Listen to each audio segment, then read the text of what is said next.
Have you ever stopped to truly consider why certain events in life affect you so deeply while others seem to pass by without leaving a mark?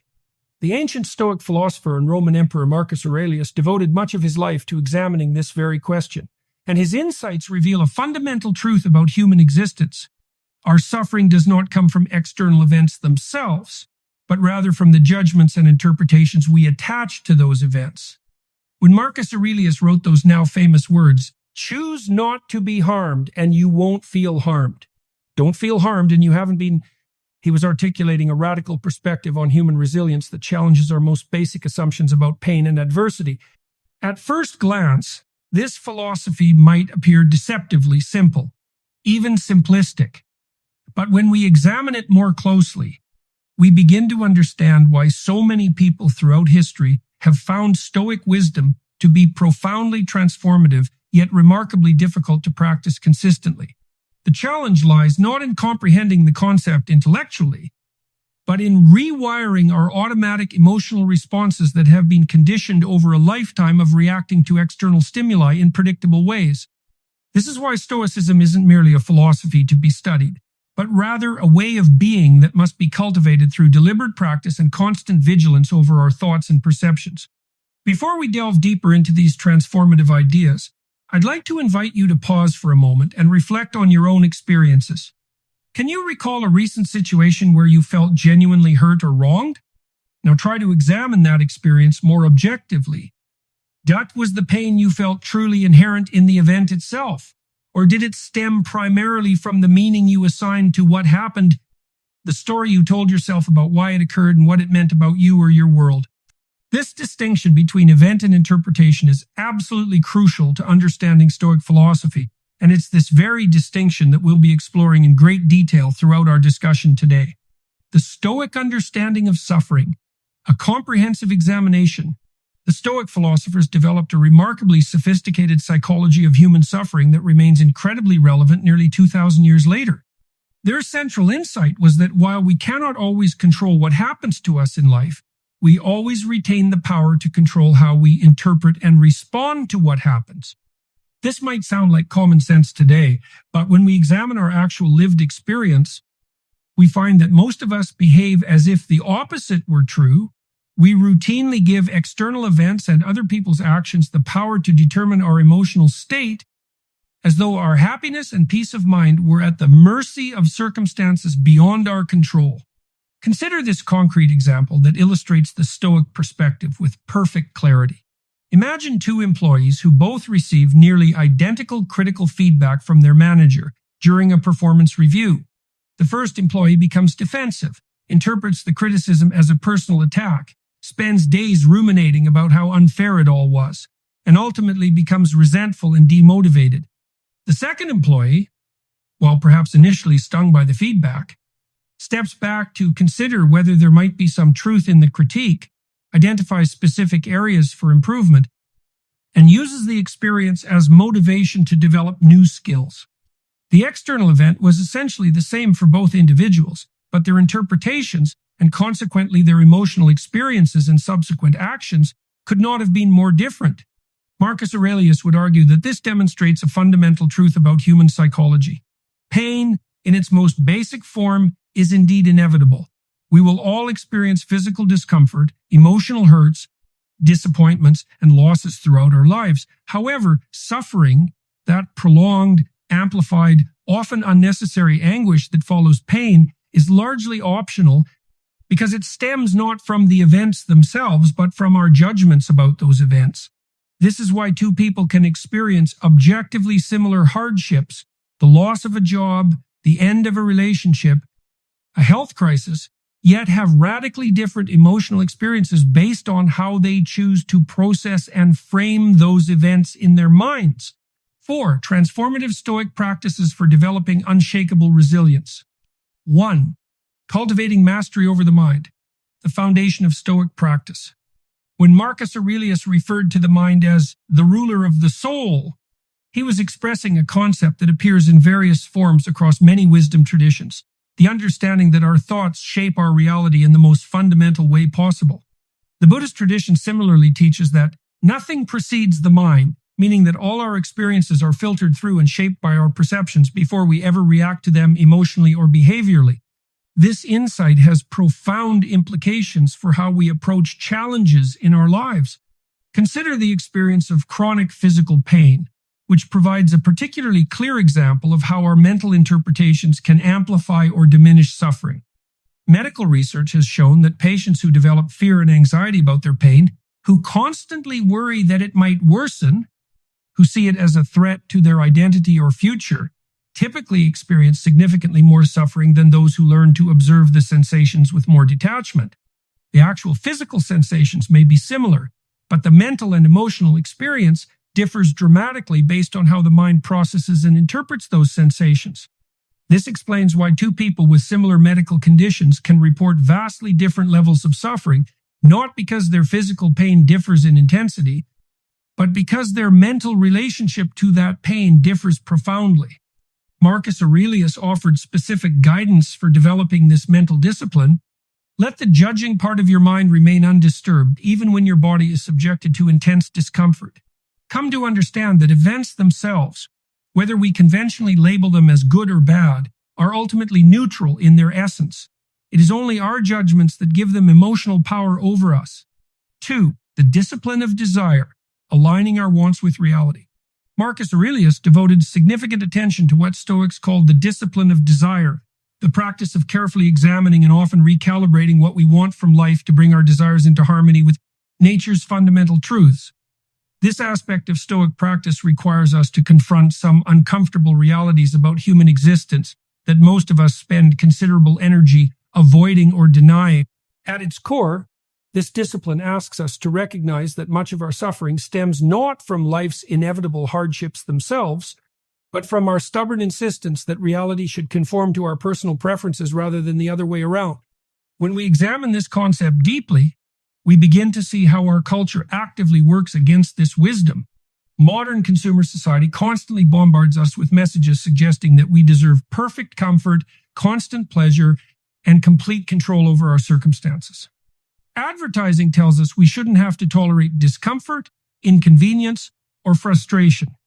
Social media presents curated versions of lives that appear effortlessly perfect. This cultural conditioning leads us to develop what psychologists call entitlement expectations, the unconscious belief that life owes us smooth sailing and that any deviation from this constitutes some kind of cosmic injustice. Marcus Aurelius confronted this human tendency with characteristic clarity when he wrote, "At dawn, when you have trouble getting out of bed, tell yourself, I have to go to work as a human being. What do I have to complain about if I'm going to do what I was born for, the things I was brought into the world to do? Or is this what I was created for, to huddle under the blankets and stay warm?" This passage reveals several layers of Stoic wisdom. First, it acknowledges our natural resistance to discomfort, in this case, leaving a warm bed. Then it reframes the situation by connecting our actions to our fundamental purpose as human beings. Finally, it exposes the absurdity of our complaints by contrasting them with nature's design. The underlying message is profound. Frustration arises not from the activity itself, but from our resistance to doing what needs to be done. Practical application. For 1 week, practice noticing each time you feel resistant to some necessary but unpleasant task. Instead of indulging in complaints or avoidance, pause and ask, is this something that needs to be done as part of a meaningful life? What would happen if I stopped resisting and simply did what needs doing? How might I reframe this activity to see it as an expression of my values rather than an imposition? 3. The art of negative visualization, preparing the mind for adversity. One of the most powerful yet frequently misunderstood Stoic practices is what modern scholars call negative visualization or premeditatio malorum, the deliberate contemplation of potential challenges and losses before they occur.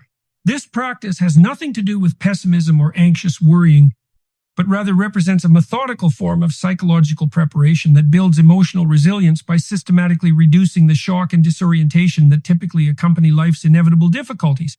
When Marcus Aurelius advised himself to remember that all is as thinking makes it so, he was pointing toward this practice of conscious mental preparation. The Stoics understood that our minds have a tendency to react most strongly to unanticipated events, and that by anticipating potential challenges in advance, not with fear but with calm clarity, we can dramatically reduce their emotional impact when they actually occur. This is why military organizations conduct realistic training exercises, why emergency responders practice disaster scenarios, and why athletes visualize challenging game situations, because preparation changes our relationship to difficulty. Consider how this applies to common modern anxieties. The professional who regularly contemplates possible career setbacks is better prepared to handle a job loss with resilience. The partner who acknowledges the possibility of relationship challenges is less likely to be devastated by inevitable conflicts. The healthy person who occasionally reflects on mortality makes wiser choices and appreciates ordinary days more deeply. Marcus wrote, "Begin each day by telling yourself, today I shall be meeting with interference, ingratitude, insolence, disloyalty, ill will, and selfishness." This wasn't pessimism, but psychological immunization.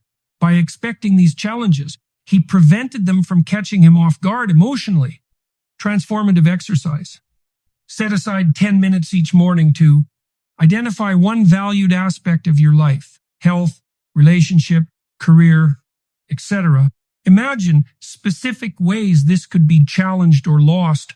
Visualize yourself responding with wisdom and resilience. Reflect on how this awareness changes your appreciation for what you have now. 4. The view from above. Gaining cosmic perspective.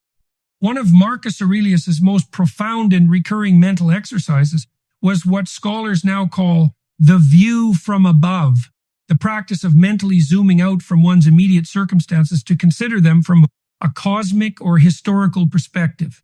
This cognitive technique serves as a powerful antidote to the myopia of our everyday concerns, helping us recognize how small and temporary most of our worries are in the grand scheme of existence. When Marcus wrote, "Think of the substance of the whole, of which you have a very small portion," he was invoking this perspective-shifting practice that modern psychology has since validated as an effective way to reduce distress.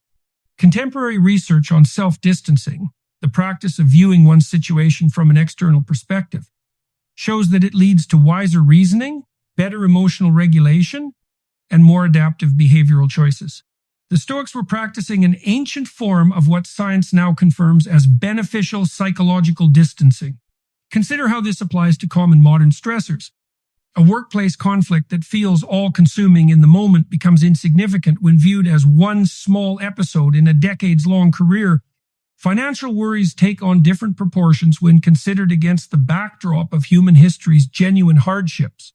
Personal slights and insults lose their sting when we recognize how little they matter in the broader context of our lives. Marcus frequently reminded himself, "Soon you will have forgotten the world, and soon the world will have forgotten you." This wasn't meant to be depressing, but liberating. Recognizing our smallness in space and time paradoxically makes our present moment more meaningful while making our transient worries less powerful. Life-changing practice. When facing any significant worry or challenge, imagine viewing your situation from space, seeing your city, then country, then planet as a pale blue dot. Project forward 100 years? How will this matter then?